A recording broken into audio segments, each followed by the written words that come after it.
રાજ્યની અંદર છેલ્લા ઘણા સમયથી સિંહના હુમલાની ઘટનાઓ સામે આવી રહી છે। સિંહે હુમલો કર્યો, ક્યાંક કોઈ ગેરકાયદે સિંહ દર્શન કરવા ગયું હોય એ સમયે થયો હોય કે પછી સિંહ રહેણાંક વિસ્તારમાં આવ્યો હોય અને હુમલો થયો હોય।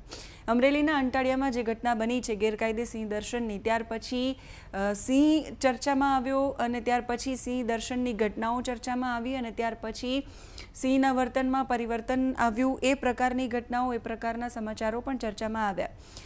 આજે વાત કરવી છે અમરેલીના અંટાળિયામાં જે ઘટના બની એ સમયે થયું શું હતું। અમરેલીના અંટાળિયામાં જે ઘટના બની છે એમાં 6 થી 7 લોકો કે 7-8 લોકો છે એ સિંહ દર્શન કરવા ગયા હતા, ગેરકાયદે સિંહ દર્શન કરવા ગયા હતા। ટેકનિકલી એ રેવન્યુનો વિસ્તાર હતો અને એ વિસ્તારની અંદર એ સિંહ દર્શન કરવા ગયા, જ્યાં એમને સિંહની પજવણી કરી। એ સમયગાળા દરમિયાન પજવણી કરી જ્યારે સિંહ અને સિંહણ મેટિંગ પીરિયડમાં હતા। એ દરમિયાન ખૂબ સંવેદનશીલ અને આક્રમક સ્વભાવમાં સિંહ હોય છે અને એ દરમિયાન જો એની પજવણી કરવામાં આવે તો સ્વાભાવિક છે કે એ હુમલો કરે। એ હુમલો કર્યો અને એમાં 21 વર્ષીય સોહિલ મેમણનું મૃત્યુ થયું। આજે સૌથી મોટા સમાચાર આ ઘટનાની અંદર એ આવ્યા છે કે ગેરકાયદે સિંહ દર્શન કરતા જે લોકો છે એના પર દાખલો બેસે એના માટે આ ઘટનાની અંદર મોટી કાર્યવાહી કરી છે। વન વિભાગે વાઇલ્ડ લાઇફ પ્રોટેક્શન એક્ટ હેઠળ ગુનો દાખલ કર્યો છે। જે મૃતક સોહિલ મેમણ છે એની સામે અને એના જે અન્ય 2 સાથીદારો છે એની સામે પણ ગુનો દાખલ કરવામાં આવ્યો છે। એની સાથે જે એના સાથીદારો હતા એમાં અમરેલીના રહેવાસી રેહાન ખાન પઠાણ અને સાવરકુંડલાના રહેવાસી યશરાજસિંહ વાજા, આ બંને સામે વન વિભાગે કાર્યવાહી કરી છે। સિંહ દર્શનમાં રેહાન ખાન પઠાણ અને યશરાજસિંહ વાજાની ધરપકડ કરવામાં આવી છે। સોહિલ મેમણનું મૃત્યુ થયું છે। આ 3 લોકો સામે, એક મૃતક અને 2 એના સાથીદાર, આ 3 લોકો સામે ગુનો દાખલ કરવામાં આવ્યો છે। વાઇલ્ડ લાઇફ પ્રોટેક્શન એક્ટ 1972 અંતર્ગત ગુનો દાખલ થયો છે। આરોપીઓએ સિંહ દર્શન સમયે કેટલાક વિડીયો કોલ કર્યા હતા, વિડીયો પણ લીધા હતા અને એ સમયે ફોટોઝ પણ લીધા હતા। આ તમામ ડિલીટ કર્યા છે જેથી એ પકડાય નહીં અને ફોનને ફોર્મેટ કર્યું છે। ફોન ફોર્મેટ કરવા માટે પણ કાર્યવાહી થઈ છે, ડિલીટ કરવા માટે પણ।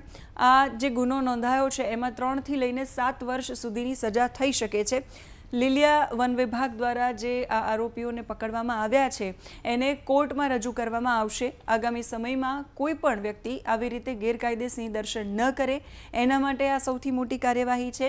આ ઘટનાની સાથે સાથે જ બીજી એક ઘટના આજે જૂનાગઢના ગિરનારની અંદર બની।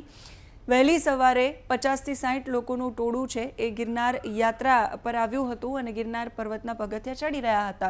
માંડ 50 જેટલા પગથિયા ચડ્યા હશે એ દરમિયાન ત્યાં સિંહ આવે છે અને 12 વર્ષના બાળકને જંગલમાં ખેંચીને લઈ જાય છે।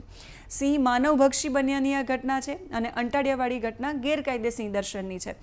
પણ બંને ઘટનાઓમાં સિંહની હુમલાની ઘટના છે। જે ગિરનાર પર્વત પર જે ઘટના બની છે એ ઘટનાની અંદર સૌથી મોટો નિર્ણય એ લેવામાં આવ્યો છે કે ગિરનારની જે સીડીઓ છે એને બંધ કરી દેવામાં આવી છે અનિશ્ચિત કાળ સુધી। જ્યાં સુધી એ સિંહ ન પકડાય, જે સિંહ માનવભક્ષી બન્યો છે ન પકડાય ત્યાં સુધી ગિરનારની સીડીઓ છે બંધ રાખવા નિર્ણય લેવામાં આવ્યો છે। ડોલી એસોસિએશન પ્રમુખ છે એનું નિવેદન પણ સામે આવ્યું છે। એ લોકોનું એવું કહેવું છે કે સમય અંધારું હતું, લાઇટો ચાલુ નહોતી, વ્યવસ્થાઓ નહોતી, સિંહના વર્તનમાં પણ પરિવર્તન આવ્યું હશે એવું પણ બની શકે। એટલે આ બધી જ ઘટનાઓને લઈને આ નિર્ણય લેવામાં આવ્યો છે। હાલ જ્યાં સુધી સિંહ ન પકડાય ત્યાં સુધી શ્રદ્ધાળુઓ, યાત્રિકો, મુસાફરો કે ત્યાં રહેતા લોકો આ બધાની સુરક્ષા માટે ગિરનારની સીડીઓ બંધ કરવામાં આવી છે। સૌથી પહેલાં સાંભળીએ આરએફઓને અમરેલીની અંટાળિયાની અંદર જે ઘટના બની છે એ ઘટનામાં શું કાર્યવાહી કરવામાં આવી, એમાં આરએફઓ શું કહી રહ્યા છે એ સાંભળીએ। ત્યાર પછી સાંભળીએ ગિરનારની અંદર ડોલી એસોસિએશનના પ્રમુખ છે એનું શું કહેવું છે। અંટાળિયાવાડી વિસ્તાર, રેવન્યુ વિસ્તારની અંદર જે સિંહની પજવણીને કારણે માનવ મૃત્યુ થયેલ છે એ અન્વયે જણાવવાનું કે ટોટલ 3 વ્યક્તિઓ દ્વારા એની સિંહની પજવણી કરવામાં આવેલ હતી। જે પૈકી એક વ્યક્તિનું મૃત્યુ થયેલ છે અને 2 વ્યક્તિઓને અમે પૂછપરછ માટે લાવેલ હતા। જેમાં પૂછપરછ કરતાં અમને જાણવા મળે છે કે તેમના દ્વારા સિંહને જોવા માટે અને સિંહને પરેશાન કરવા માટે જ અહીંયા આવવાની ઘટના બની હતી। જેની ઊંડાણપૂર્વક તપાસ કરતાં એમના મોબાઈલ ડેટા ચેક કરવાથી અંદરનો ટોટલ ડેટા એમણે નાશ કરી દીધો છે, પુરાવાનો નાશ કરવામાં આવેલ છે। એમ જોતાં લાગે છે કે તેઓ સંડોવાયેલા હોઈ શકે છે અને એ સિવાય પણ બીજા વ્યક્તિઓ પણ એની અંદર સંડોવાયેલા હોય એમ જણાય છે। એમનો મોબાઈલ ડેટા છે અમે એફએસએલમાં મોકલવાના છીએ। અત્યારે એમની અટકાયત કરીને કોર્ટ હવાલે અમે મૂકી રહ્યા છીએ જેથી આગળની કાર્યવાહી કરી શકાય। કયા પ્રકારનો કયા કલમ હેઠળ ગુના નોંધાય છે અને અન્ય કોઈ છે કે કેમ? હા, અમે વન્યજીવ નિયમ અમારો 1972 છે એ અન્વયે 2/15, 2/16, 9, 50, 51 કલમો હેઠળ આગળની કાર્યવાહી કરી રહ્યા છે અને મોબાઈલમાંથી જે ડેટા મળશે FSLમાંથી એ મુજબ અમે આગળ કયા કયા વ્યક્તિઓ અંદર સંકળાયેલા હોય એની પણ અમે માહિતી લઈ રહ્યા છીએ. ડોલી એસોસિએશન પ્રમુખ રમેશભાઈ બાવળિયા.